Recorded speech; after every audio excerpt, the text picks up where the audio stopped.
من عمل صالحا من ذكر أو أنثى وهو مؤمن فلنحيينه حياة طيبة ولنجزينهم أجرهم بأحسن ما كانوا يعملون.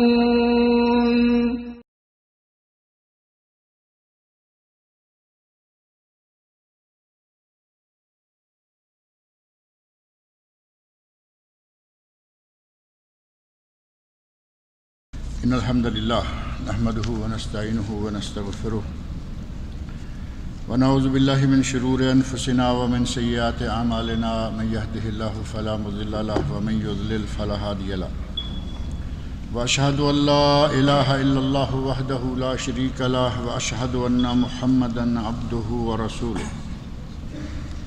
أما بعد فإن خير الحديث كتاب الله وخير الهدي هدي محمد صلى الله عليه وسلم وشر الأمور محدثاتها وكل محدثة بدعة وكل بدعة ضلالة وكل ضلالة في النار. رب اشرح لي صدري ويسر لي أمري واحلل عقدة من لساني يفقهوا قولي. رب أعوذ بك من همزات الشياطين وأعوذ بك رب أن يحضرون. اعوذ باللہ السمیع العلیم من الشیطان الرجیم. من عمل صالحا من ذکر او انثى وهو مؤمن فلنحيينه حیاة طیبہ ولنجزینهم اجرهم بأحسن ما كانوا يعملون. وقال الله تبارك وتعالى ومن أعرض عن ذکری فإن له معیشة ضنکا. سورہ نحل آیت 97 میں اللہ رب العزت نے ارشاد فرمایا ہے من عامل صالحا من ذکر او انثی، مرد ہو یا عورت ہو جس نے نیک عمل کیا وہو مومن، اور وہ مومن بھی ہے، فَلَنُحْيِيَنَّهُ حَيَاةً طَيِّبَةً، ہم اسے بہترین زندگی دیں گے. حیات طیبہ اس کا مقدر ہوگی. یہ سورۃ النحل جبکہ سورہ طٰہٰ آیت 124 میں اللہ رب العزت نے ارشاد فرمایا ہے وَمَنْ أَعْرَضَ عَنْ ذِكْرِي فَإِنَّ لَهُ مَعِيشَةً ضَنْكًا وَنَحْشُرُهُ يَوْمَ الْقِيَامَةِ أَعْمَىٰ. جس نے ہمارے ذکر سے منہ موڑا، جس نے ہمارے ذکر سے منہ موڑا، ہم اس کی زندگی کو اجیرن کر دیں گے اور محشر کے میدان میں اسے اندھا اٹھائیں گے.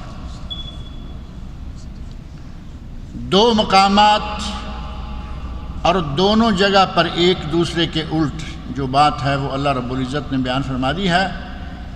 من عامل صالحا، نیک عمل کرے، من ذکر او انثی، مذکر ہو مؤنث ہو، مرد ہو عورت ہو، فَلَنُحْيِيَنَّهُ حَيَاةً طَيِّبَةً، تو ہم اس کو بہترین زندگی دیں گے.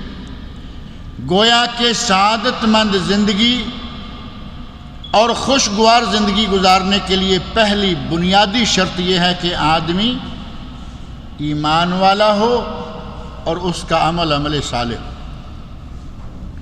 اس کے برعکس اگر ایمان والا نہیں، عمل صالح نہیں، بلکہ اللہ کا ذکر بھی نہیں کرتا، تو فرمایا وَمَنْ أَعْرَضَ عَنْ ذِكْرِي فَإِنَّ لَهُ مَعِيشَةً ضَنْكًا، جس نے ہمارے ذکر سے منہ موڑا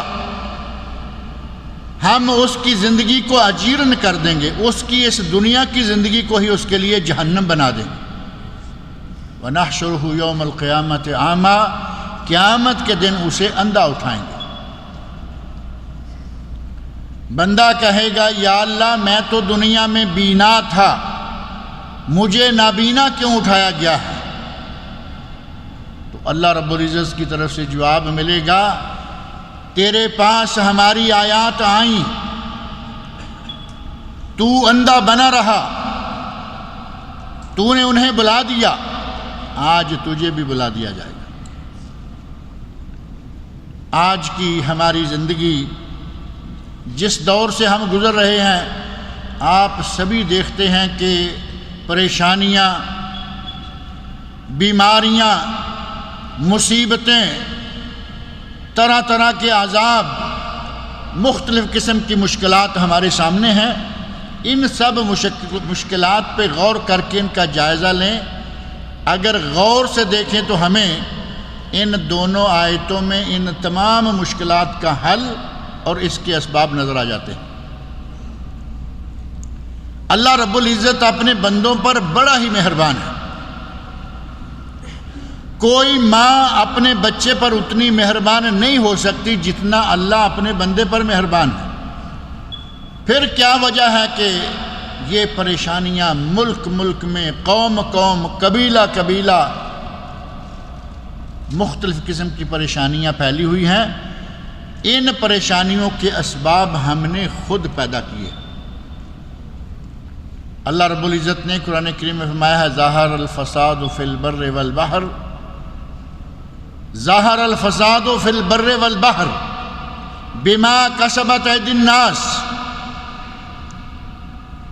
اس زمین پر کیا اور سمندروں کے پانیوں میں کیا جہاں کہیں فساد ہے، بما کسبت ایدی الناس، یہ لوگوں کے اپنے ہاتھوں کی کمائی ہے، لوگوں کے اپنے کرتوتوں کا نتیجہ ہے۔ اللہ بہت ہی بڑا غفور رحیم ہے، وہ ظلم نہیں کرتا۔ اللہ غفور رحیم ہے، وہ اپنے بندوں پر زیادتی نہیں کرتا۔ اللہ رب العزت نے تو اپنے نفس پر ظلم کو حرام کر رکھا ہے۔ حدیث قدسی میں ہے، اللہ تعالیٰ فرماتا ہے میں نے اپنے آپ پر ظلم حرام کر رکھا ہے۔ اللہ نے ظلم حرام کر رکھا، اللہ کسی پر ظلم نہیں کرتا، لیکن جو کچھ ہو رہا ہے وہ ہمارے اپنے ہاتھوں کا، ہمارے اعمال کا، ہمارے کرتوتوں کا نتیجہ ہے۔ آج روئے زمین پر جہاں کہیں پریشانیاں ہیں۔ پچھلے کچھ عرصے میں بعض علاقوں میں سیلاب آئے، بعض علاقوں میں دوسرے طوفان آئے، اور بعض علاقوں میں سونامی، سمندری طوفان اور یہ وہ آئے۔ آپ نے ان کے اسباب بھی انہی دنوں سن لیے۔ کہیں زلزلہ بلا وجہ نہیں آیا، کہیں سیلاب بلا وجہ نہیں آیا، کہیں آندھی یا طوفان بلا وجہ نہیں آیا، کوئی نہ کوئی سبب ہر ملک میں رہا۔ کچھ عرصہ پہلے ترکی میں ایک بہت ہی بڑا زلزلہ، بہت بڑی تباہی مچائی ایک طوفان نے، اور انہی دنوں آپ نے سن لیا ہوگا کہ ہوا کیا تھا۔ اللہ رب العزت کی اس کتاب مقدس کو ایک کلب کے اندر زمین پر ڈال کر اس کے اوپر ڈانس کیا گیا۔ ایسے لوگ تباہ نہیں ہوں گے تو کیا ہوگا؟ اللہ کی کتاب قرآن کریم، اسے پاؤں میں ڈال کر اس پر کنجریوں نے ناچ کیا، اور بڑے بڑے آفیسر، بڑے بڑے منصب دار لوگ وہاں موجود تھے، اور اللہ رب العزت نے پلک جھپکنے میں پکڑ لیا۔ آپ نے یہ سنا ہوگا کہ سمندر بالکل نارمل تھا، کوئی ایسی علامت نہیں تھی کہ طوفان آنے والا ہے۔ طوفان آیا، اللہ رب العزت نے سمندر کو حکم دیا، پلک جھپکنے میں اس نے پورے اس علاقے کو پکڑ لیا، اور انہی دنوں پھر معجزات بھی رونما ہوئے، پورے کا پورا علاقہ تباہ کر کے رکھ دیا۔ اللہ کا گھر، ایک مسجد اس علاقے میں تھی، وہ کھڑی رہی، پورا علاقہ برباد کر دیا۔ اسی اینٹ اور پتھر کی، اسی سیمنٹ اور گارے کی بنی ہوئی مسجد ہے، مسجد قائم رہی، بڑی بڑی بلڈنگیں لوہے اور پتھر اور سیمنٹ سے بنی ہوئی سب تباہ کر دی۔ ظہر الفساد فی البر والبحر بما کسبت ایدی الناس۔ ہمارے کرتوت جب اس طرح کے ہوں گے تو انجام بھی یہی ہوگا۔ اگر آج پریشانیاں ہیں تو اس کے نتائج ہمارے سامنے، اسباب ہمارے سامنے۔ مسلمانوں میں آج حرام خوری بڑے زور سے داخل ہو چکی ہے۔ حرام خوری کا لفظ کہتے ہوئے ڈر آتا ہے کہ مطلب ہے کہ مسلمان حرام خوری کرتے۔ مسلمان اتنی کھل کھلا کے حرام خوری کر رہے ہیں، وہ حرام خوری کو حرام سمجھتے نہیں۔ سمجھدار لوگ، پڑھے لکھے لوگ سود کھا رہے ہیں، بینکوں میں پیسے رکھے ہوئے ہیں، کاروبار کا آغاز ہی سود سے ہوتا ہے۔ آغاز سٹارٹ لیتے ہی بینک کے دروازے پہ کھڑے نظر آتے ہیں، وہاں سے سود لے کر کاروبار شروع کریں گے، کہاں سے برکت آئے گی اس کاروبار میں؟ سمجھدار لوگ ہیں، پیسہ بینکوں میں پڑا ہے، سود آ رہا ہے، پرواہ ہی نہیں۔ بینک میں پیسہ رکھنا گناہ نہیں، بینک سے سود لے کر اسے استعمال کرنا، اسے کھانا، اسے اپنے استعمال میں لانا، یہ حرام ہے، لیکن کوئی پرواہ نہیں کرتا۔ رشوت گناہ ہے، رشوت حرام ہے۔ لعن اللہ، لعن رسول اللہ، اللہ نے لعنت کی، اللہ کے رسول نے لعنت کی کس پر؟ الراشی والمرتشی، رشوت لینے والے پر لعنت، رشوت دینے والے پر لعنت۔ کوئی کام ہی نہیں ہو رہا جو رشوت کے بغیر ہو جائے، کوئی کام ہی نہیں رہ گیا۔ جس کام میں آپ انڈر ٹیبل کچھ دیتے نہیں، آپ کا کام ہوتا نہیں۔ جس کا کام ہے وہ تو مجبور ہو سکتا ہے، ٹیبل پر بیٹھا ہوا بھی مجبور ہے، اس کی کوئی مجبوری نہیں، اسے سائن کرنا ہے، لیکن سائن کرنے کے وہ 5,000 10,000 20,000 لے رہا ہے۔ سامنے والے کی مجبوری یہ ہے کہ اس کا پلاٹ، اس کی ملکیت، اس کی جائیداد ضائع ہو رہی ہے۔ اگر وہ اس بدبخت کو 10 20 50,000 نہیں دیتا، اس کا لاکھوں کا کروڑوں کا پلاٹ جائے گا۔ دینے والے کے لیے یہ پیسہ دینا جائز، کیونکہ وہ اپنا حق محفوظ کرنے کے لیے مجبوراً دے رہا ہے۔ لیکن یہ ہے حرام خور کرسی پر بیٹھا، جس نے صرف سائن کرنے ہیں، صاحب حق کا حق محفوظ ہو جائے گا، یہ سائن کرنے کو تیار نہیں جب تک اس کو حرام نہ دو، اور وہ حرام سمجھتا ہی نہیں۔ بینک سے سود لے کر کھانے والا وہ حرام جس کے بارے میں قرآن میں اللہ نے فرمایا ہے، پتہ چل جائے سود حرام ہے پھر بھی کھاتا رہے، لیتا رہے، دیتا رہے، فَآذَنُوا بِحَرْبٍ مِّنَ اللَّهِ وَرَسُولِهِ، تو پھر اللہ رسول کے ساتھ جنگ کے لیے تیار ہو جائے۔ پرواہ ہی نہیں، کوئی بھی جنگ کر لیں گے۔ لوگ سمجھتے ہیں کہ یہ بھی جنگ کر لیں گے۔ اللہ کے ساتھ جنگ چھیڑ کر دنیا میں کہاں بلا ہوگا؟ چھیڑے ہوئے ہیں بے شمار لوگ۔ یوں لگتا ہے کہ جیسے سود اب حرام رہا ہی نہیں۔ سود کھائیں گے، رشوت کھائیں گے، اگر کسی کی ڈیوٹی پرچیزنگ پر ہے، سب نہ صحیح، پرچیزر سب نہ صحیح، یقیناً سب کبھی بھی نہیں ہوتے۔ ہمیشہ خیر موجود رہی ہے، رہے گی، اور شر بھی رہا ہے، رہے گا۔ پرچیزر کی ڈیوٹی ہے 5,000 کا سودا خریدا، 6,000 کا بل بنا کے کمپنی کو دے دیا، وہ 1,000 کہاں گیا؟ یہ حرام سمجھتا نہیں، کہتا لو جی میں اپنی ڈیوٹی سے اٹھ کے آیا، اسٹور روم میں آیا، یہاں آیا، وہاں۔ تمہیں جو 10-15 ہزار ریال مہینہ کمپنی تنخواہ دے رہی ہے، وہ کرسی پہ بیٹھنے کا نہیں، دکان میں جا کے مال لانے کا بھی وہ معاوضہ ہے۔ ہمارے کرتوت ایسے ہو گئے ہیں کہ دنیا آج پریشانیوں سے بھری ہوئی ہے، صرف ہمارے اعمال کے نتیجہ میں۔ من عمل صالحا من ذکر او انثی فلنحیینہ حیاتا طیبہ، اللہ نے یہ اعلان فرما دیا سورہ نحل میں کہ اگر کوئی مرد یا عورت نیک عمل کرے، نیک عمل کرے اور وہ مومن بھی ہو، فَلَنُحْيِيَنَّهُ حَيَاتًا طَيِّبًا، ہم اسے بہترین زندگی دیں گے۔ اور اگر مومن نہ ہو، عمل صالح نہ ہو، تو بدترین زندگی ملے گی یا نہیں؟ اللہ رب العزت کے ارشاد کا عکس بالکل واضح ہے۔ عمل اچھا، آدمی مومن، زندگی بہترین خوشگوار زندگی، ایمان صحیح نہیں، عمل صحیح نہیں، بدترین زندگی، اور وہ زندگی ہم اپنے آنکھوں کے سامنے اپنی دنیا میں دیکھ رہے ہیں۔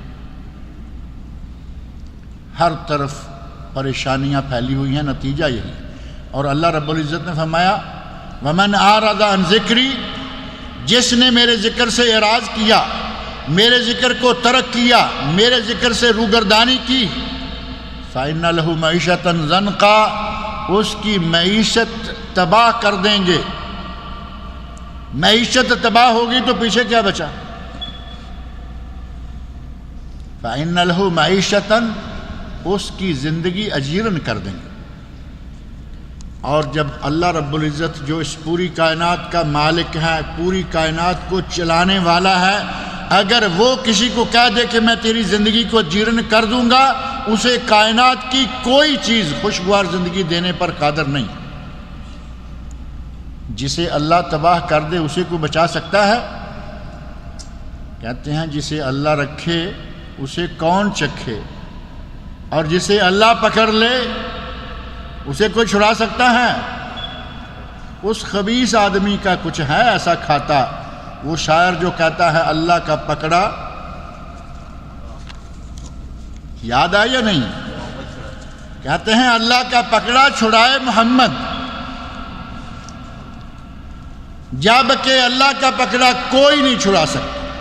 محمد صلی اللہ علیہ وسلم الراس والعین، بصر و چشم، امت اسلامیہ کے نبی، ہمارے رہبر و رہنما، اس پوری کائنات کے سب سے افضل ترین انسان، لیکن مخلوق ہیں یا نہیں؟ خالق پکڑ لے اور مخلوق چھڑا لے، پتہ نہیں اس شاعر کا دماغ کہاں چل گیا تھا اس وقت، اور اس ایک کی مجبوری ہوگی کوئی نہ کوئی۔ آج لائنیں لگی ہوئی ہیں، بڑے بڑے مولوی اس شاعر کا دفاع کرتے نظر آتے ہیں، کہتے ہیں نہیں ٹھیک کہا ہے، کہتے ہیں اس نے ٹھیک کہا ہے، خاک ٹھیک کہا ہے، اللہ کا چھڑائے محمد کا پکڑا چھڑا کوئی نہیں سکتا۔ اللہ اگر کسی کو اس کے بدعمالیوں کے نتیجہ میں پکڑ لیتا ہے اس کو کوئی نہیں چھڑائے گا۔ صحابہ کرام رضی اللہ عنہم کے سامنے نبی صلی اللہ علیہ وسلم نے ارشاد فرمایا اگر کسی کو رحمت الہی شامل حال نہ ہو تو وہ بخشا نہیں جا سکتا۔ یہ حدیث آپ سنتے ہوں گے، اگر رحمت الہی نہ ہو کوئی شخص بخشا نہ جائے۔ صحابہ کرام کہتے ہیں وہ انت یا رسول اللہ، یا رسول اللہ آپ، کتنی واضح سی بات تھی کہ صحابہ کو پتہ چلا کیا فرما رہے ہیں، کوئی نہیں بخشا جا سکتا، کیا آپ بھی ان میں سے نہیں؟ تو نبی صلی اللہ علیہ وسلم نے قطعاً اپنے دماغ میں کوئی ایسا کیڑا نہیں پالا ہوا تھا جو آج مولوی پالے پھرتے ہیں، غلط شاعروں کو بھی صحیح کرنے پر تلے ہوئے ہیں۔ نبی صلی اللہ علیہ وسلم نے صاف فرمایا اپنے عملوں کے نتیجہ میں بھی جنت میں نہیں جا سکتا الا ان یتغمدن اللہ برحمتہ، سوائے اس کے کہ اللہ اپنی رحمت سے مجھے ڈھانپ لے، ورنہ میں بھی اپنے عملوں کے نتیجہ میں کچھ نہیں۔ اگر خوشگوار زندگی چاہیے تو سب سے پہلا اصول ہے کہ اللہ کی ذات پر اپنا ایمان صحیح کریں۔ خوشگوار زندگی ظاہر ہے کہ ہم میں سے ہر کسی کا مطالبہ ہے، ہر کسی کو چاہیے، ہم ہر شخص یہ چاہتے ہیں کہ یا اللہ ہمیں کوئی پریشانی نہ ہو، کوئی بیماری نہ ہو، ہمیں کسی قسم کی کوئی مشکل نہ آئے، کوئی مصیبت نہ آئے، سارے کام ہوتے چلے جائیں۔ مطالبہ حق ہے، اس میں کوئی شک نہیں، لیکن اس مطالبے کے پورا ہونے کے لیے بنیادی شرط یہ ہے کہ بندے ایمان صحیح ہو، بندے کا ایمان صحیح ہو، اللہ کی ذات سے محبت ہو، اللہ نے جن کاموں سے منع کیا ہے رک جائے، جن کاموں کو کرنے کا حکم دیا ہے وہ کرے، یقیناً اللہ رب العزت اسے خوشگوار زندگی دے گا۔ قرآن شاہد، سورہ نحل کی آیت 97 گواہ ہے من عامل صالحا من ذکر او انثی وہو مومن، عمل صالح ہے، عورت ہے، مرد ہے، مومن ہے، فَلَنُحْيِيَنَّهُ حَيَاةً طَيِّبَةً، اسے خوشگوار زندگی دیں گے۔ اور اگر ہمارے اعمال کے نتیجہ میں کبھی خوشگوار زندگی تھوڑی ہمیں تلخ ہوتی نظر آئے، فوری طور پر اللہ کی طرف رجوع کر لیں، اس کا ذکر کثرت کے ساتھ کرنا شروع کر دیں۔ 5 وقت کی نمازیں، قرآن کریم کی تلاوت، یہ سب ذکر ہے، لیکن اس کے علاوہ بھی بہت سارے اذکار ہیں جو نبی اکرم صلی اللہ علیہ وسلم نے ہمیں بتائے ہیں۔ صبح کے اذکار ہیں، شام کے اذکار ہیں، سوتے وقت کے اذکار ہیں، چلتے پھرتے اٹھتے بیٹھتے اذکار ہیں، نماز سے پہلے اذکار، نماز کے دوران اذکار، نماز کے بعد اذکار۔ اگر آپ ذکر پر پابندی کے ساتھ عمل کریں گے، اللہ رب العزت ارشاد فرما رہے ہیں کہ ہم ذکر کے نتیجہ میں الا بذکر اللہ تطمئن القلوب، اللہ کا ذکر کرنے سے دلوں کو اطمینان ملتا ہے۔ معاملات چل رہے تھے، اچانک کوئی پریشانی آ گئی، دل پریشان رہنا شروع ہو گیا، آپ کے پاس علاج موجود ہے، اللہ رب العزت نے اپنی کتاب مقدس میں ہمیں علاج بتا دیا۔ الا بذکر اللہ، خبردار ہو جاؤ، اس بات کو پلے باندھ لو۔ اللہ فرما رہا ہے بات کو پلے باندھ لو، خبردار ہو جاؤ، متنبہ ہو جاؤ۔ بذکر اللہ تطمئن القلوب، دلوں کو اطمینان مل جاتا ہے اللہ کا ذکر کرنے سے۔ اور آپ کو اس کے لیے مصلی بچھا کر بیٹھنے کی بھی ضرورت نہیں ہے۔ گاڑی چلا رہے ہیں، آپ کے ہاتھ میں اسٹیئرنگ ہے، پاؤں کے نیچے پیٹرول ہے، زبان آپ کی بالکل آزاد ہے، سبحان اللہ، الحمدللہ، اللہ اکبر، لا الہ الا اللہ، استغفر اللہ۔ کیا مشکل ہے؟ آپ کی گاڑی میں سی ڈی پلیئر آج کل موجود ہیں یا دوسرے موجود ہیں، آڈیو کیسٹ، کوئی اچھی چیز گاڑی میں لگا کے رکھیں، سنتے رہیں۔ یہ دونوں چیزیں نہیں ہیں، ریڈیو تقریباً ہر گاڑی میں، اور اذاعۃ القرآن الکریم، قرآن ٹی وی، بحرین کا، یو اے ای کا، کویت کا، سعودی عرب کا، جگہ جگہ سے قرآن ٹی وی۔ آپ کے پاس کچھ بھی نہیں، قرآن ٹی وی لگا لیجئے، ریڈیو پہ چل رہا ہو، قرآن کریم کی تلاوت سنتے جائیے۔ کبھی وہ درس لگا دیتے ہیں، کبھی تلاوت لگا دیتے ہیں، درس کی سمجھ آئے نہ آئے ثواب ہوگا۔ لیکن جب ہم سنیں گے نور جہاں کے گانے، محمد رفیع کے گانے، لتا کے گانے، ہماری گاڑی ہی نہیں چلتی جب تک۔ اور یقین مانیں، بعض اچھے لوگ، نیک لوگ بیچارے گاڑی میں بیٹھے ہیں اور وہ گانا نہیں سننا چاہتے۔ اب گاڑی میں 5-7 لوگوں کی جگہ ہے، اگر 20-25 آدمیوں والی کوسٹر ہے تو ظاہر ہے کہ وہ بھری ہوئی ہو تو پوری جماعت اس میں ہوتی ہے۔ 1 2 4 10 لوگ نہیں سننا چاہتے، وہ منع کر رہے ہیں ڈرائیور۔ بعض ڈرائیوروں کو اللہ رب العزت نے اتنا توفیق الہی سے دور کیا ہوا ہوتا ہے، اتنے وہ شیطان کے چنگل میں پھنسے ہوئے ہوتے ہیں۔ تھوڑے دن پہلے ہمیں ایک بھائی شکایت کر رہے تھے، کہہ رہے تھے کہ ہم کوشش کرتے ہیں کہ گانا نہ سنیں، جس ڈرائیور کے ساتھ بیٹھ کر ہمیں جانا ہوتا ہے، یہاں سے لے کے ہاف مون تک، ہاف مون سے یہاں تک، یا قطیف سے ہاتھ جبیل کی طرف، کہتے ہیں کہ وہ ڈرائیور نہیں مانتا۔ میں باوجود اس کے کہ اس کو منع کرتا ہوں، کہتا ہے جی نہیں، میں گانا نہیں سنوں تو میں گاڑی نہیں چلا سکتا۔ یہ شیطان کی گود میں بیٹھا ہوا ڈرائیور ہے یا نہیں؟ یہ سیٹ پہ نہیں، یہ شیطان کی گود میں بیٹھا ہوا ہے۔ اللہ رب العزت ایسے ڈرائیوروں کو ہدایت دے، اپنی حفظ و امان میں بھی رکھے۔ جب ہمارے کرتوت یہ ہوں گے تو ہمیں اطمینان کہاں سے ملے گا؟ یہ ڈرائیور گاڑی نہیں چلا سکتا، یعنی اس کا دل مطمئن نہیں ہوتا، اور مزید اس پر قرآن کریم کی تلاوت سنیں، ذکر الہی میں مصروف رہے، یہ بہترین گاڑی چلائے، اس کو کوئی پریشانی نظر نہ آئے۔ لیکن جب یہ پہلے شیطان کے ہاتھوں میں کھیل رہا ہے، مزید شیطانی راگ و رنگ لگائے رکھتا ہے، اس کی گاڑی اس کو کیسے آرام سے چلانے کا موقع ملے گا؟ اور یہ ایک مثال ہے، ایسی بہت ساری مثالیں ہیں۔ گاڑی کے ڈرائیور ہیں، دفتر میں بیٹھے ہیں، فارغ ہیں، چل رہے ہیں، آ رہے ہیں، جا رہے ہیں، آپ کی زبان سے سبحان اللہ الحمدللہ کوئی روکنے والا نہیں، کوئی پریشانی نہیں۔ الا بذکر اللہ تطمئن القلوب، اگر یہ کام آپ کرتے رہیں گے آپ کی پریشانیاں اللہ دور کرتا رہے گا۔ کبھی ذکر شروع کر دیا، کبھی درود شریف شروع کر دیا۔ درود شریف پڑھنا کوئی مشکل ہے؟ اللہم صلی اللہ محمد وعلی آل محمد، درود شریف پڑھیں، گاڑی چلتی رہے، 100-150 کلومیٹر اگر سفر کرنا پڑے آپ کئی 100 مرتبہ درود شریف پڑھ سکتے ہیں۔ اور درود شریف پڑھنے کا فائدہ کیا ہوگا؟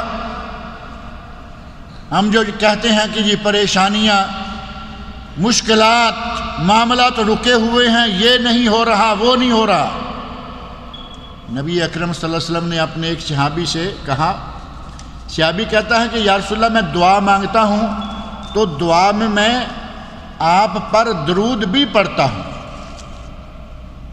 میں کتنا درود پڑھوں؟ کیا میں اپنی دعا کا 1/4 حصہ درود کے لیے خاص کر دوں؟ یعنی اگر میں نے 4 منٹ دعا مانگنی ہے تو 1 منٹ میں درود شریف پڑھ لوں گا، 3 منٹ میں دعا مانگ لوں گا۔ تو نبی صلی اللہ علیہ وسلم نے فرمایا کہ 1/4 درود کے لیے خاص کر لو، ٹھیک ہے، لیکن اس سے بھی زیادہ کرو تو اچھا ہے۔ 1/4 بھی ٹھیک ہے لیکن زیادہ کر لو، اچھا ہے۔ وہ کہتا ہے کہ میں 1/3 یعنی 33% میں درود شریف کے لیے خاص کر لیتا ہوں۔ فرمایا اتنا کر لو اچھا ہے، لیکن اور کر لو تو بہت اچھا ہے۔ صحابی کہتا ہے کہ یا رسول اللہ میں آدھا دعا کے لیے اور آدھا درود شریف کے لیے۔ فرمایا اچھا ہے لیکن اور کر لو۔ صحابی کہتا ہے یا رسول اللہ میں دعائیں چھوڑ دیتا ہوں، میں صرف درود شریف پڑھنا شروع کر دیتا ہوں۔ اللہ کے نبی فرماتے ہیں تیرا کوئی کام رکے گا ہی نہیں، اگر تو یہ کر لے گا تیرا کوئی کام نہیں رکے گا، تیرے سارے کام اللہ کرے۔ کہاں پریشانی کا کوئی موقع نہیں اللہ رب العزت نے چھوڑا مسلمان کے لیے پریشانی کا۔ اور ہماری پریشانیاں ہماری اپنی پالی ہوئی۔ میں پچھلے جمعہ میں بھی شاید یہ حدیث ذکر کر رہا تھا کہ نبی صلی اللہ علیہ وسلم نے تو یہاں تک فرمایا ہے جو آدمی صبح بیدار ہو، من اصبح آمنا فی سربہ، جو دن کے وقت صبح اٹھے، فجر کی اذان ہوئی اٹھا، آمناً پر امن ہے، کوئی خطرہ اسے نہیں ہے دشمن کا، نہ دوسرا نہ تیسرا، معافن فی جسد، تندرست ہے، بیماری کوئی نہیں ہے، عندہ قوت یوم، اس کے پاس 1 دن کی غذا، 1 دن کا کھانا موجود ہے، 3 ٹائم کا لے لیا۔ مسلمانوں کا تو 1 ہی یا 2 دن کا 2 وقت کا کھانا ہوتا تھا، آج کل ہمارا 5 وقت کا کھانا ہے۔ 5 وقت کی نماز پڑھیں یا نہ پڑھیں، کھانا 5 وقت کھاتے ہیں، اور وہ وقت گننا چاہیں تو گن لیں۔ آنکھ کھلتے ہی ایک بیڈ ٹی، یعنی چھوٹا موٹا ناشتہ، یہ بستر سے اترنے سے پہلے، اور اس کے بعد اصل ناشتہ تھوڑا دن چڑھنے کے بعد، آگے دوپہر، یہ 3 کھانے دوپہر تک آگے، اور 1 سپہر کے وقت چائے پانی ہوتا ہے ہمارا، 4، اور اب ہے باری ڈنر کی، جس کو کہیں گے جی فل میل، لنچ فل میل اور ڈنر فل میل، یہ 5 کھانے ہم کھاتے ہیں۔ نمازیں 5 پڑھیں یا نہ، 5 کھانے کھاتے ہیں اور 5 نسلوں کے لیے ہمارے پاس بینک میں پیسہ موجود ہے. ہمارے پوتے پڑپوتے کھاتے رہیں، بینک کا بیلنس ختم ہونے کو تیار نہیں، اور صاحب پریشان ہے. پریشانی لگی ہوئی ہے کہ پتہ نہیں اس مرتبہ ہمارا ایگریمنٹ رینیو ہوگا یا نہیں ہوگا. کس طرح کے ہم مسلمان ہیں. نبی صلی اللہ علیہ وسلم شاہ مار رہے ہیں عندہ قوت یوم، اس کے پاس ایک دن کی غذا موجود ہے، تندرست ہے، پر امن ہے، ایک دن کی غذا موجود ہے. فَكَأَنَّمَا حِيزَتْ لَهُ الدُّنْيَا بِحَذَافِرِهَا، اس کے گھر تو ساری دنیا کی دولتیں موجود ہیں. اللہ کے نبی فرمائیں کہ اس کے گھر میں ساری دنیا کی نعمتیں دولتیں موجود ہیں اور ہم پریشان ہیں، ہمیں ٹینشن لے کے بیٹھ گئے. یہ عجیب بیماری ہم نے آج کل پالی ہے، ٹینشن لگی ہوئی، آتے جاتے ٹینشن، ذرا دیکھو ٹینشن، یہ دیکھو ٹینشن. میرے بھائی، اللہ رب العزت نے قرآن کریم میں ٹینشن کا علاج بتا دیا ہے. اب ہم دوا نہ کھائیں تو بیماری تو بڑھے گی نا، ٹینشن بڑھے گی. اگر ایک آدمی کو تھوڑی سی تکلیف ہے فوری طور پر وہ دعا کھا لے، تکلیف دور. دعا نہ کھائے گا بیماری بڑھتی جائے گی. اللہ رب العزت نے فرمایا ہے الا بذکر اللہ تطمئن القلوب، خبردار ہو جاؤ، ذکر کرنے سے ٹینشن ختم ہوتی ہے، ذکر کرنے سے دلوں کو اطمینان ملتا ہے. اور اگر ذکر نہ کریں گے تو ٹینشن بڑھے گی. ذکر نہ کریں گے، عدم اطمینان، قلق، اضطراب جو آج کل کی عام بیماری ہے، جس کے نتیجہ میں بعد میں آہستہ آہستہ لوگ خودکشی تک پہنچ رہے ہیں. اللہ رب العزت محفوظ رکھے. مسلمان الحمدللہ خودکشی نہیں کیا کرتے، لیکن جب اندر ایمان نہیں ہوگا، اندر ایمان نہیں، اللہ کے رسول کے ساتھ محبت نہیں، تو وہ پھر یہ کام بھی کر گزرتے ہیں. آج دنیا میں بہت زیادہ خودکشیاں ہو رہی ہیں جی. پریشانیاں پیچھا ہی نہیں چھوڑ رہی، خودکشی کر رہی. اگر ہم دوا لیتے رہیں تھوڑا تھوڑا ڈوز، اس صیدلیہ رحمانیہ سے، اس الہی فارمیسی سے تھوڑی تھوڑی دوا لیتے رہیں، کوئی بیماری نہیں رہے گی. اگر آدمی کی ٹینشن ہی کم از کم اتر جائے تو باقی بیماریاں بھی آہستہ آہستہ ختم ہوتی. ٹینشن سب سے پہلی بات یہ کہ ہماری یہ بیماری ہمارے سر کو پکڑتی ہے. جب سر صحیح نہیں ہوگا تو پیچھے کیا صحیح رہے گا، ساتھ ہی دماغ بھی خراب ہو جائے گا. اللہ کی ذات پر ایمان ہو، نبی اکرم صلی اللہ علیہ وسلم پر درود شریف پڑھتے رہیں، ذکر الہی کرتے رہیں. 3 گر، 3 اصول حصول سعادت کے یہ ہیں. اور حصول سعادت کا چوتھا اصول یا گر یہ ہے کہ ہمیشہ اپنے سے نیچے دیکھیں، اوپر نہ دیکھیں. اگر یہ دیکھیں گے نا کہ یہ اتنی بڑی کوٹھی ہے اس کی، تو جان نکل جائے گی. اتنی بڑی کوٹھی اس کی، اب کیوں جان نکال رہے ہو؟ اسے اللہ نے کوٹھی دی، تم بھی اللہ سے مانگو. اس نے محنت کی، تم بھی محنت کرو. اتنی بڑی کوٹھی، یہ کہتے ہوئے آدھا خون اپنا خشک کر لیتے ہیں. سعادت کہاں سے ملے گی؟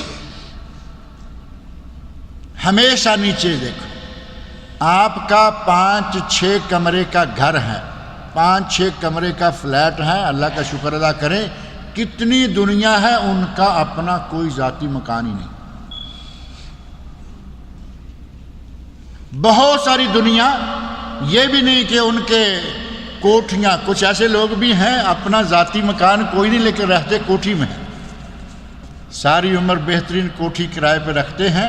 مکان ذاتی نہیں، کہتے ہیں کہ 1 کروڑ 2 کروڑ کا مکان خریدنا ہے، کاروبار میں لگائیں گے. کاروبار پیسہ لائے گا، مکان نے کون سا پیسہ لانا ہے، وہ تو خرچہ ہی کرے گا. کرایہ دیتے رہتے ہیں. ساری بزنس مین بہت سارے لوگ ایسے ہیں رہتے کوٹھیوں میں، ذاتی نہیں. میں ان کی بات نہیں کر رہا، وہ لوگ جن کا مکان ہے ہی نہیں، بزنس بھی کوئی نہیں. محنت کرتے ہیں، مزدوری کرتے ہیں، کرائے پہ رہتے ہیں، زندگی گزار رہے ہیں، کوئی ان کو اتنی بڑی پریشانی نہیں ہوتی۔ اور کچھ لوگ وہ ہیں بیچاروں کا سر چھپانے کے لیے چھت ہی نہیں ہے، سڑکوں پہ گزارا کرنے والی بہت ساری دنیا موجود ہے۔ آپ کیوں کوٹھیاں دیکھ دیکھ کر اپنا خون جلاتے ہیں؟ آپ نیچے والوں کو دیکھیں۔ نبی صلی اللہ علیہ وسلم ارشاد فرماتے ہیں اگر نیچے والوں کو دیکھیں گے آپ کی زندگی میں سعادت بڑھنا شروع ہو جائے گی، اور اوپر دیکھیں گے تو سعادت کہاں رہے گی؟ ہر وقت پریشانی لگی رہے گی۔ کسی کی اچھی گاڑی دیکھ لی، پریشان ہو گئے، آ کے یہ دیکھو اتنی بڑی گاڑی اس کے پاس، یہ اتنی بڑی گاڑی لیے پھرتا ہے، پھر اندر ہی اندر جلتے ہیں۔ وہ گاڑی والے بیچارے کو چاہے نظر لگ جائے لیکن یہ اپنی کارروائی سے باز نہیں آئیں گے۔ میرے بھائی، اس کو اللہ نے دی ہے، آپ بھی اللہ سے مانگے، اللہ آپ کو دینے پر بھی قادر ہے، اللہ ہر کسی کو دینے پر قادر ہے، اللہ کی رحمتوں کے خزانوں میں کوئی کمی نہیں۔ اللہ کے نبی فرماتے ہیں کہ اگر ایک میدان میں پوری کائنات کی ہر ذی روح چیز اکٹھی ہو جائے، انسان، حیوان، درند، پرند، چرند، ہر چیز اکٹھی ہو جائے، ہر کوئی اپنی اپنی زبان سے اپنا اپنا مطالبہ کرے، اللہ سب کے مطالبے سنتا بھی ہے، سمجھتا بھی ہے، پورا بھی کر سکتا ہے، اور ساری کائنات کے سارے مطالبے پورے کر دے۔ اس کے خزانوں میں اتنی کمی نہیں ہوتی جتنی سمندر میں سوئی ڈبو کر نکالیں تو سمندر میں ہوتی۔ اس ذات سے مانگیں۔ آپ کیوں جلتے ہیں اس کی گاڑی دیکھ کر، اس کا مکان دیکھ کر، کسی کا بچہ دیکھ کر؟ مختلف طریقوں سے کسی کے بچے اچھا پڑھ رہے ہیں، یہ اپنے گھر میں بیٹھے جل رہے، لو جی اس کے بچے سارے یہ سارے MBBS، یہ MBA سارے، یہ ڈاکٹر سارے، یہ فلاں۔ بھائی اپنے بچوں کو پڑھاؤ، محنت کرو، پڑھاؤ۔ تم نے اپنے بچوں کو گانا سیکھنے کے لیے لگا رکھا ہے، MBBS کہاں سے ہوں گے؟ اپنے سے ہمیشہ نیچے دیکھیں، نگاہ نیچی رکھیں، انشاءاللہ خیر ہوگی۔ اور نگاہ نیچی رکھنے میں تو ویسے ہی بڑی برکت ہے۔ مردوں کو حکم ہے نگاہ نیچی رکھو، عورتوں کو حکم ہے نگاہ نیچی رکھو، وہ ویسے موضوع دوسرا ہے۔ قُل لِّلْمُؤْمِنِينَ يَغُضُّوا مِنْ أَبْصَارِهِمْ، اے میرے نبی مومنوں سے کہہ دو کہ اپنی نگاہیں نیچی رکھیں، اور ساتھ ہی فرمایا قُل لِّلْمُؤْمِنَاتِ يَغْضُضْنَ مِنْ أَبْصَارِهِنَّ وَيَحْفَظْنَ فُرُوجَهُنَّ۔ مومن عورتوں سے بھی کہہ دیں کہ نگاہیں نیچی رکھیں۔ یہ تو پردے کے حوالے سے ہے، ویسے بھی اگر آپ دیکھتے چلتے پھرتے نگاہ نیچی رکھیں گے، بڑی کوٹھیوں پہ نگاہ نہ ڈالیں گے، بڑی کاروں پہ نگاہ نہ ڈالیں گے، انشاءاللہ سکون میں رہیں گے، زندگی خوشگوار رہے گی۔ زندگی کو خوشگوار گزارنے کے بہت سارے طریقے ہیں۔ آدمی اگر اپنے آپے میں رہے، اپنی چادر کو دیکھ کر پاؤں پھیلائے۔ اب چادر چھوٹی سی ہے اور پاؤں بڑے، کہاں کہ لو جی پچھلے مہینے اس کے بیٹے کی شادی تھی، اس نے یہ کیا وہ کیا، فلاں حال اس نے کرائے پہ لیا، میں سارا وہ کروں گا۔ اب چادر تو پھٹے گی نا۔ چادر چھوٹی تھی، پاؤں پھیلانا شروع کر دیے، وہ پھٹ جائے گی۔ جتنی تمہاری چادر ہیں اپنی گلی میں ٹنٹ لگاؤ، کھانا مہمانوں کو کھلاؤ، کیا منع ہے؟ تھوڑا عرصہ پہلے تک گلیوں میں ٹنٹ لگے، شادی ہو رہی ہے، کسی کے یہاں غمی ہے تب بھی ہو رہی ہے، کھلی جگہ دیکھی کہیں بھی۔ یہاں یقین مانے یہاں خبر کے اندر کئی لوگ ہیں وہ لازمی سمجھتے ہیں حال لینا ہے، کوئی کہتا ہے استراحہ لینا ہے، کوئی کہتا ہے کچھ لینا ہے۔ یہاں کئی جگہیں ایسی ہیں کہ پلاٹ کھلا پڑا ہوا ہے، ٹنٹ لگائے، اس کے اندر اپنی تقریب جو ہے اس سے فارغ ہو گئی۔ اپنی چادر دیکھ کر پاؤں پھیلائیں، انشاءاللہ کوئی پریشانی نہیں رہے گی، زندگی خوشگوار رہے گی۔ بڑوں کو نہ دیکھیں، اپنے حال میں رہیں، اللہ کی ذات پر ایمان رکھیں، رسول اللہ صلی اللہ علیہ وسلم پر درود پڑھتے رہیں، اللہ کا ذکر کرتے رہیں، نمازوں کی پابندی کریں، قرآن کریم کی تلاوت کیا کریں، انشاءاللہ کوئی پریشانی نہیں رہے گی۔ یہ جتنی ٹینشنیں ہم نے پال کر رکھی ہیں، یہ ساری ہماری اپنی کمزوریاں ہیں، اپنے نتیجے ہیں۔ رزق حلال کھانے کی کوشش کریں، یہ جتنے حرام ذرائع روزگار ہیں، سود ہو، رشوت ہو، دوسرا لوگوں کا مال لوٹ کھسوٹ ہے، یہ ہے وہ ہے اور غبن ہے، ان ساری کرتوتوں سے بچیں۔ انشاءاللہ العزیز زندگی ساری کی ساری خوشگوار گزر جائے گی۔ اللہ رب العزت مجھے اور آپ سب لوگوں کو خوشگوار زندگی عطا فرمائے، تمام مسلمانوں کی پریشانیوں کو دور فرمائے۔ اللہ رب العزت جہاں مسلمان پریشان ہیں، کسی ملک میں ہیں، کسی علاقے میں ہیں، اللہ تعالیٰ ان کی سب پریشانیوں کو دور کرے۔ کچھ لوگ بیمار ہیں، ان کے لیے دعا کریں کہ اللہ تعالیٰ ان کو شفائے کاملہ عاجلہ عطا فرمائے۔ اور ہمارے ایک عزیز رات 11 بجے پاکستان تحصیل ڈسکا میں فوت ہو گئے ہیں، اور کسی اور کا بھی کوئی عزیز فوت ہوا ہے، دعا کریں کہ اللہ رب العزت فوت شدگان کی مغفرت فرمائے، اللہ تعالیٰ ان کی بشری کوتاہیوں کو معاف کرے، اللہ تعالیٰ ان کو جنت الفردوس میں اعلی مقام عطا فرمائے۔ یہ جناب عبدالرزاق صاحب ہیں، ان کا کل پاکستان میں انتقال ہوا ہے، ان کے لیے اسپیشل بھی دعا فرما دیں کہ اللہ تعالیٰ ان کی مغفرت فرمائے۔ جناب سرفراز صاحب کا انتقال ہو گیا ہے، سرفراز صاحب کے لیے بھی دعا فرمائیے کہ اللہ تعالیٰ ان کی مغفرت فرمائے۔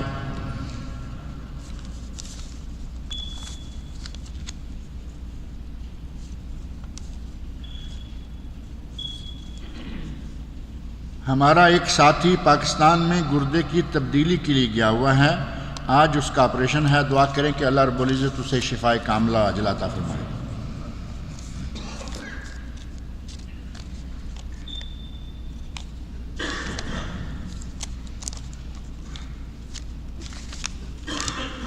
قرآن کریم کی تلاوت اور ساتھ ہی شیخ سدیس اور شیخ شریم، ان دو مشائخ کی تلاوت ہے اور ساتھ ہی ترجمہ ہے اردو میں۔ یہ سیڈیز موجود ہیں لیکن بہت زیادہ نہیں، پہلے بھی یہاں تقسیم کی گئی تھی فری، آج بھی ہیں، جنہوں نے نہیں لی تھی وہ آج لے سکتے ہیں، وہ وہاں آپ کو فری انشاءاللہ مل جائے گی، قرآن کریم کی سیڈیز۔ اور دوسری سیڈیز ہیں حقوق زوجین، میاں بیوی کے حقوق، اور ایک ہے شراب اور منشیات۔ یہ دو درس ہیں یہیں کے اسی مسجد کے، یہ جن کو چاہیے یہ آپ کو کاشف صاحب سے مل جائیں گے۔ ایک سوال ہے، کہتے ہیں کہ خضر حیات کے بارے میں سنا ہے کہ اس نے آب حیات پیا ہوا تھا۔ اب انہوں نے خضر حیات کا نام بھی اپنا ہی رکھ لیا، جیسے کوئی جہلم یا کیمبل پور طرف سے یہ ہوں گے۔ یہ نام خضر حیات جو ہے جہلم، کیمبل پور، ملتان سائیڈ میں ہمارے بہت رکھا جاتا ہے، کیونکہ خضر حیات، اس خضر کا نام خضر حیات نہیں تھا، یہ ہمارے سرگودا وغیرہ کی طرف سے کوئی، تو پتہ نہیں یہ کس خضر حیات کو وہ پانی پلائے ہوئے ہیں آب حیات، اور اگر مراد وہی خضر ہیں جو موسیٰ علیہ السلام کے ساتھ تھے تو وہ خضر ہیں، خضر حیات نہیں۔ اور خضر حیات ہوں یا اکیلا خضر ہو، کسی کے پاس آج تک جو آب حیات ہے وہ نہیں آیا۔ ہمیشہ کی زندگی کسی انسان کو کبھی حاصل نہیں ہو سکتی، اللہ رب العزت کا یہ نظام ہے۔ اگر کبھی نبی صلی اللہ علیہ وسلم سے پہلے تک خضر زندہ بھی تھے، موسیٰ علیہ السلام کے زمانے سے لے کر نبی صلی اللہ علیہ وسلم تک مان لیتے ہیں کہ زندہ تھے، حالانکہ ایسی کوئی بات نہیں ہے، مان لیا زندہ تھے۔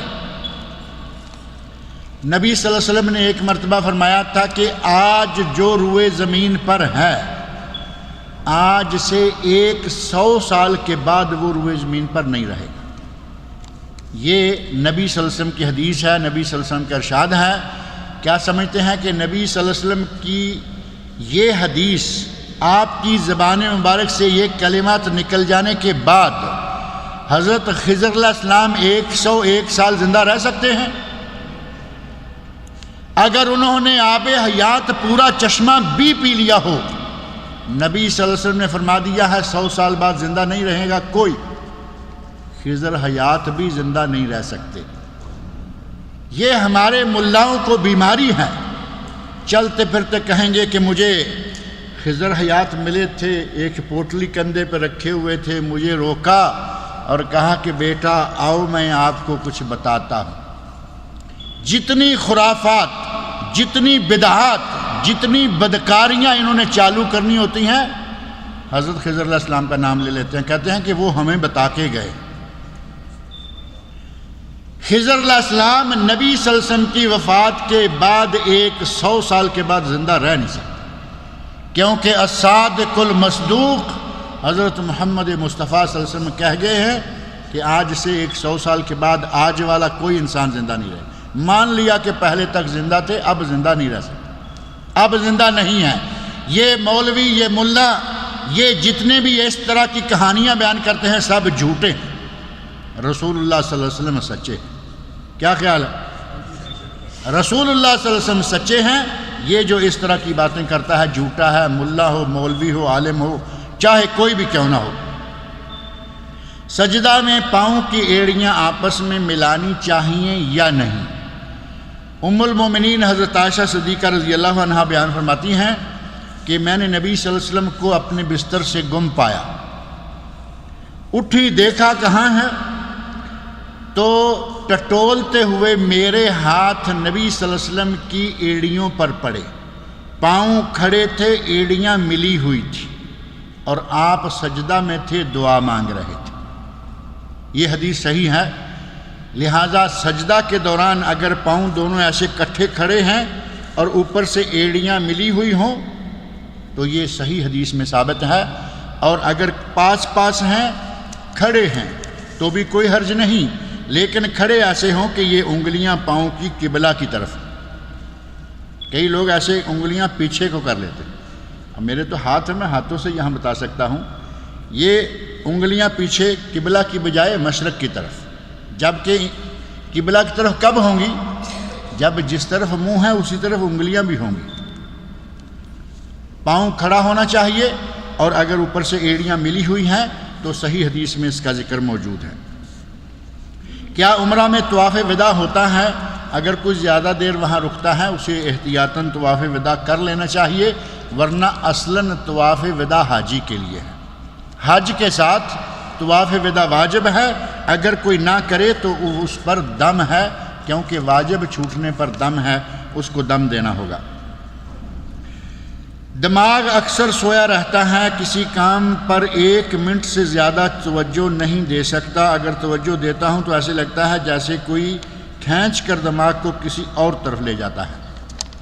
آپ کے دماغ میں شیطان اثر انداز ہے، ذکر اذکار کیا کیجئے، معوذتین بکثرت پڑھا کیجئے، اعوذ باللہ من الشیطان الرجیم، لا حول ولا قوت الا باللہ، قل اعوذ برب الفلق، قل اعوذ برب الناس، بلکہ چاروں کل ہی شامل کر لیں۔ بکثرت تلاوت کریں اور اپنے سر پر دائیں ہاتھ رکھیں، بسم اللہ بسم اللہ بسم اللہ، اعوذ بعزت اللہ و قدرتہ من شر ما اجد و حاضر، 7 مرتبہ یہ کہیں، انشاءاللہ دماغ سے شیطان بھاگ جائے گا۔ یہ اور کچھ نہیں انشاءاللہ تعالی، یہ بیماری کچھ نہیں، شیطان بیٹھا پریشان کر رہا ہے، کسی کام میں دل نہ لگے، پریشانیاں بڑھیں گی، شیطان کو بھگا دیجئے، انشاءاللہ پریشانیاں بھی دور ہو جائیں گی، اور یہ پریشانی جو سر کی ہے یہ بھی ختم ہو جائے گی۔ یہ دعا نبی اکرم صلی اللہ علیہ وسلم نے فرمائی ہے کہ جسم کے جس حصے پر تکلیف ہو وہاں ہاتھ رکھیے، 3 مرتبہ بسم اللہ کہیے، 7 مرتبہ یہ دعا مانگیے۔ دعا آپ کو یاد ہو گئی ہوگی، نہیں ہوئی تو دارالسلام میں حسن المسلم ہے، صرف 2 ریال کی کتاب، پاکٹ سائز، اس میں یہ دعا موجود ہے۔ لوگ کہتے ہیں کہ اللہ کے رسول صلی اللہ علیہ وسلم زندہ ہیں، وہ اپنی قبر میں نماز پڑھتے ہیں، صحیح عقیدہ بیان فرمائیے۔ الفرقان بین اولیاء الرحمن و اولیاء شیطان کس کی کتاب ہے؟ یہ کتاب علامہ ابن قیم رحمۃ اللہ علیہ کی ہے، الفرقان بین اولیاء الرحمن و اولیاء شیطان، اولیاء شیطان اور اولیاء رحمان کے درمیان فرق کرنے والی کتاب، یہ اردو میں بھی ملتی ہے۔ نیچے لکھا ہے کہ کیا اس کا اردو ترجمہ موجود ہے؟ ترجمہ موجود ہے۔ اب رہا پہلا سوال، لوگ کہتے ہیں کہ نبی صلی اللہ علیہ وسلم زندہ ہیں، کیا نبی صلی اللہ علیہ وسلم اس دنیا میں زندہ ہیں؟ پہلی بات، ہمارے لوگ یہ مانتے ہیں کہ آپ اس دنیا میں زندہ ہیں، ہر چیز سنتے ہیں، ہر چیز دیکھتے ہیں، ہر جگہ آتے ہیں، ہر جگہ جاتے ہیں، حتیٰ کہ ہمارے مولوی جمعہ پڑھ کے ایسے بیٹھے ہوئے یک دم کھڑے ہو جائیں گے، کہیں گے سارے کھڑے ہو جاؤ۔ اب لوگ بیچارے پریشان ہو گئے کہ مولوی کو کیا ہوا؟ سب کھڑے ہو جاؤ کہ حضور ہیں اب یہاں موجود. کہتے ہیں کہ کھڑے ہو جاؤ، نبی صلی اللہ علیہ وسلم تشریف لے آئے. نبی صلی اللہ علیہ وسلم کو اس انداز سے حاضر ناظر سمجھنا یہ ناجائز عقیدہ ہے، اور یہ عقلی طور پر بھی عقیدہ صحیح نہیں ہے. نبی صلی اللہ علیہ وسلم مسجد میں موجود ہوں اور نبی کے مقابلے میں 2 ٹکے کی قیمت نہیں مولوی کی، یہ ممبر پر بیٹھا ہوا خطبہ دے رہا ہو، بات چلتی ہے؟ نبی موجود ہوں مسجد میں اور خطبہ مولوی دے، نبی نعوذ باللہ نیچے بیٹھے ہوں اور ممبر پر مولوی بیٹھا ہو. کس قسم کا مولوی، کتنا گستاخ ہے یہ مولوی. لیکن اس وقت اس کو یہ ہوش ہی نہیں ہے میں کیا کہہ رہا ہوں. کہہ رہا کہ نبی موجود ہیں، نبی موجود ہیں، یہ کرسی پہ، یہ ممبر پہ. نبی اکرم صلی اللہ علیہ وسلم اس دنیا سے تشریف لے جا چکے. صحابہ کرام نے غسل دے کر، کفن دے کر دفن کیا. اس پر پوری تاریخ سارے مولوی گواہ ہیں کہ نبی صلی اللہ علیہ وسلم کو دفن کیا گیا. دفن کرنے کے بعد کون سی زندگی ہے؟ دنیاوی زندگی نہیں، دنیاوی زندگی نہیں، برزخ کی زندگی، اخروی زندگی. ہم نے اس کو الٹ کر اپنے اور کھاتوں میں ڈال رکھا ہے. اللہ تعالی ہمارے ان مولویوں کو ہدایت دے. بڑی ایکٹنگ کرتے ہیں جب یہ بات بیان کر رہے ہوتے ہیں نا کہ نبی صلی اللہ علیہ وسلم ہاں نبی کو فوت ہوئے، موت آئی، جھٹکے میں موت آئی. کیا ضرورت ہے آپ کو یہ جھٹکے دینے کی لوگوں کے ایمان کو اور اپنے ایمان کو؟ جھٹکے وٹکے نہیں.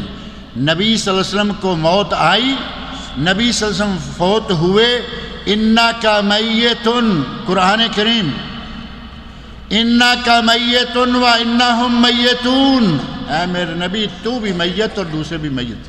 ساری دنیا مر جائے گی. مرنا کوئی عیب نہیں کہ ہمارے نبی، فرمایا پہلے نبی مر گئے، اے میرے نبی تو بھی مر جائے. اللہ کے نبی فوت ہو گئے. مولوی مصر ہے. سب سے پہلا اختلاف جو ہوا امت اسلامیہ میں وہ نبی کی وفات پر ہی ہوا. سب سے پہلا اختلاف. حضرت عمر فاروق تلوار لے کے کھڑے ہو گئے. کہا اگر کسی نے کہا نبی فوت ہو گئے ہیں میں اس کو قتل کر دوں گا. سارے لوگ پریشان. اب عمر فاروق کا مقابلہ ہما شماخ تو کوئی کر نہیں سکتا تھا. بالآخر ابو بکر صدیق رضی اللہ عنہ آئے. کہا عمر بیٹھ جاؤ. عمر فاروق نہ سن رہے ہیں نہ بیٹھ رہے. حضرت عمر فاروق رضی اللہ عنہ نے خطبہ ارشاد فرمایا. حضرت عمر ابو بکر صدیق نے وما محمد الا رسول قد خلت من قبلہ الرسل افا مات او قتل انقلبتم علی اعقابکم. محمد رسول ہی تو تھے صلی اللہ علیہ وسلم. یہ قرآن کریم کی آیت ہے. وما محمد الا رسول، محمد رسول ہی تو تھے. آفا مات او قتل انقلبتم علی اعقابکم، اگر یہ رسول فوت ہو گئے یا شہید کر دیے جائیں تو کیا تم اسلام کو چھوڑ کر ایڑیوں کے بل پھر جاؤ گے؟ پہلے سارے نبی فوت ہو گئے ہیں، ہمارے نبی فوت ہونے والے تھے، ہو گئے. آپ کی پیشانی پر بوسہ دیا گھر میں جا کے اور کہا یا رسول اللہ ایک ہی موت آنا تھی اور وہ آ گئی. اے اللہ کے رسول ایک ہی موت آنا تھی اور وہ آ گئی ہے. شرح صدر سے موت کو قبول کیا. خطبہ دیا جب یہ آیت پڑھی اور ساتھ ہی کہا من کان یعبد محمدن فإن محمدن قد مات. جو محمد صلی اللہ علیہ وسلم کی عبادت کرتا تھا، رب سمجھتا تھا، اس کا رب مر گیا ہے. حضرت صدیق کے کلمات پہ غور کریں. جو رب سمجھتا تھا اس کا رب مر گیا، اور رب تو مرنے والا نہیں نا. اگر کوئی رب سمجھتا تھا تو اس کا رب مر چکا ہے. وَمَنْ كَانَ يَعْبُدُ اللَّهَ فَإِنَّ اللَّهَ حَيٌّ لَا يَمُوتُ. جو اللہ کی عبادت کرتا ہے اس کا رب زندہ ہے، اس کو کبھی موت نہیں آنی. حضرت عمر فاروق رضی اللہ عنہ فرماتے ہیں کہ میں نے جب صدیق سے یہ آیت سنی تو مجھے یوں لگا کہ جیسے یہ آیت آج اتری. میں آج سمجھا ہوں. میری ٹانگوں میں مجھے اٹھانے کی جان نہ رہی، میں دیوار کے ساتھ بیٹھ گیا. سب سے پہلا اختلاف امت اسلامیہ کا اس مسئلے میں ہوا کہ نبی فوت ہو گئے یا زندہ ہیں، اور سارے صحابہ کرام کا حضرت عمر فاروق کے مان جانے کے بعد سارے صحابہ کا اتفاق ہو گیا کہ نبی فوت ہو گئے. سارے صحابہ کا تو اتفاق ہو گیا، ملا کو آج تک یہ بات سمجھ میں نہیں آ رہی. کہتا ہے جی نبی زندہ ہے، نبی زندہ ہے، نبی زندہ ہے. صحابہ سارے کہتے ہیں کہ نبی فوت ہو گئے، نبی فوت ہو گئے، نبی فوت ہو گئے. مان لیا، عمر فاروق نے بھی مان لیا رضی اللہ تعالی عنہ. اب مولوی کو کون سمجھائے؟ مولوی کا سمجھانا بڑا مشکل ہوتا ہے. عموماً دیکھا گیا ہے کہ بہت سے لوگ جو کہ اپنے آپ کو اس امت کا ہی پتہ نہیں آگے کیا ہے مسلمان کہلاتے ہیں، خرافات اور ظلم کی زندگی گزارتے ہیں، لیکن دنیاوی آسائش سے لبریز زندگی گزار رہے ہیں. یہ میرا خیال ہے درس سے ایک تعلق رکھنے والی بات ہے کہ کئی لوگ ایسے ہیں کہ ظالم ہیں، جابر ہیں، یہ ہیں، وہ ہیں، زندگی بڑی مزے سے گزار رہے ہیں. تو آپ نے یہ سنا نہیں ہے کہ اللہ تعالیٰ رسی کھلی چھوڑ دیتا ہے. یہ وہی لوگ ہیں جن کی طرف آپ اشارہ کر رہے ہیں، جن کی اللہ نے رسی کھلی چھوڑی ہوئی ہوتی ہے کہ تم ظلم و بغاوت میں حد سے بڑھتے جا رہے ہو، دیکھو کہاں تک جاتے ہو. جس وقت اللہ پکڑنے پہ آئے گا پھر ان کو کوئی چھڑا نہیں سکتا. ان بطش ربک لشدید، اللہ کی پکڑ بڑی مضبوط ہے، لیکن جب تک وہ چاہتا ہے ڈھیل دیے رکھتا ہے. نمرود کے بارے میں آپ نے سنا ہوگا، ہمارے اردو میں نمرود کہتے ہیں نا دال کے ساتھ، امرود کی طرح. عربی میں نمروز ہے، اصل میں زال کے ساتھ نمروز. نمرود کے بارے میں سنا ہوگا، ابراہیم خلیل علیہ السلام، حضرت ابراہیم کے وقت کا یہ ظالم ہے. ہر نبی کے ساتھ کوئی نہ کوئی ظالم رہا. کبھی نمرود ابراہیم علیہ السلام کے مقابلے میں، فرعون موسیٰ علیہ السلام کے مقابلے میں، ابو جہل محمد رسول اللہ صلی اللہ علیہ وسلم کے مقابلے میں. نمرود کو ساری عمر کبھی سر میں درد بھی نہیں ہوا. آپ کرتوت اس کا دیکھ لیں اور صحت دیکھ لیں، تندرست، توانا، حاکم، بادشاہ، دولتیں، سارا کچھ، لیکن آج تک کبھی کسی نے اس کا اچھائی سے نام لیا ہے؟ ساری دولتیں، ساری صحتیں، ساری آسائشیں، لیکن ہمیشہ لعنت ملامت کے کھاتے. وہ بھی ابو جہل بھی، فرعون بھی. اور ان دونوں کے برعکس انبیاء کرام تھے پریشان مالی طور پر. کوئی ایسا پریشانی، اللہ تعالیٰ معاف کرے، ان کو پریشانی کوئی نہیں تھی. مالی تنگ دستی کوئی مشکل نہیں ہے، بیماری آئی کوئی مشکل نہیں ہے. اللہ رب العزت کا ذکر و شکر کر رہے ہیں. نبی صلی اللہ علیہ وسلم شاہ آتے ہیں عجباً لامر المومن، مومن کے معاملے میں بھی تعجب ہے. یہ نبی صلی اللہ علیہ وسلم عجباً لامر المومن فإن امرہ کلہ خیر. مومن کے معاملہ میں تعجب ہے کہ اس کا ہر معاملہ خیر ہی خیر ہے. ان اصابتہ الضراء صبر فہو خیر لہ، مشکل آتی ہے تو صبر کرتا ہے، اس میں بھی اجر و ثواب ہے. وَإِنْ أَصَابَتْهُ السَّرَّاءُ شَكَرَ، اگر کوئی نعمت ملتی ہے شکر ادا کرتا ہے، یہ بھی اس کے لیے اجر و ثواب ہے.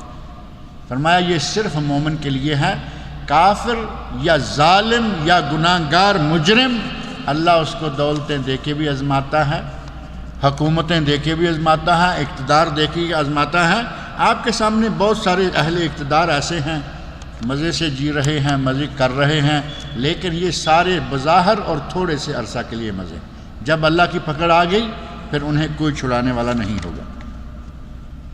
ٹائم بھی کافی ہو گیا، سوال بھی دو ابھی باقی ہیں. انشاءاللہ العزیز اللہ نے توفیق دی تو اگلے جمعہ میں انشاءاللہ ان کا جواب دیں.